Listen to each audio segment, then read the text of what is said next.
മൂന്നാറിൽ റേഷൻ കടയ്ക്ക് നേരെ വീണ്ടും കാട്ടാനയുടെ ആക്രമണം. ലാക്കാട് എസ്റ്റേറ്റിൽ റേഷൻ കടയുടെ മേൽക്കൂര തകർത്ത് പടയപ്പ അരി ഭക്ഷിച്ചു. പുലർച്ചെയാണ് പടയപ്പ പ്രദേശത്തെത്തിയത്. മൂന്നാറിലെ ജനവാസ മേഖലയിൽ വീണ്ടും കാട്ടുകൊമ്പൻ പടയപ്പയുടെ ആക്രമണം. ലാക്കാട് എസ്റ്റേറ്റിലെ റേഷൻ കടയ്ക്ക് നേരെയാണ് പടയപ്പ ആക്രമണം നടത്തിയത്. പുലർച്ചെ 4:30യോടെയായിരുന്നു കാട്ടാന പ്രദേശത്തെത്തിയത്. ഷീറ്റ് ഉപയോഗിച്ച് നിർമ്മിച്ചിരുന്ന കടയുടെ മേൽക്കൂര കാട്ടാന തകർത്തു. കടയ്ക്കുള്ളിൽ നിന്നും 2 ചാക്ക് അരിയെടുത്ത് ഭക്ഷിച്ചു. ജനവാസ മേഖലയിൽ ആനയിറങ്ങിയതോടെ ആളുകൾ ബഹളമുണ്ടാക്കി. ഇതേ തുടർന്ന് ആന പ്രദേശത്തുനിന്ന് പിൻവാങ്ങി.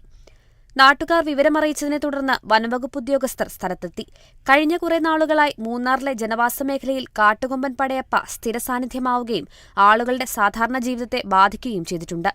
കൊച്ചി ധനുഷ്കോടി ദേശീയപാതയിൽ കഴിഞ്ഞ ദിവസം വൈകിട്ട് പടയപ്പ അരമണിക്കൂറോളം സമയം ഗതാഗത തടസ്സം സൃഷ്ടിച്ചിരുന്നു. ലാക്കാട് എസ്റ്റേറ്റിന് സമീപത്തെ റോഡിൽ പടയപ്പ ഇറങ്ങിയതോടെ ഇരുദിശകളിൽ നിന്നും എത്തിയ വാഹനങ്ങൾ റോഡിലകപ്പെട്ടു.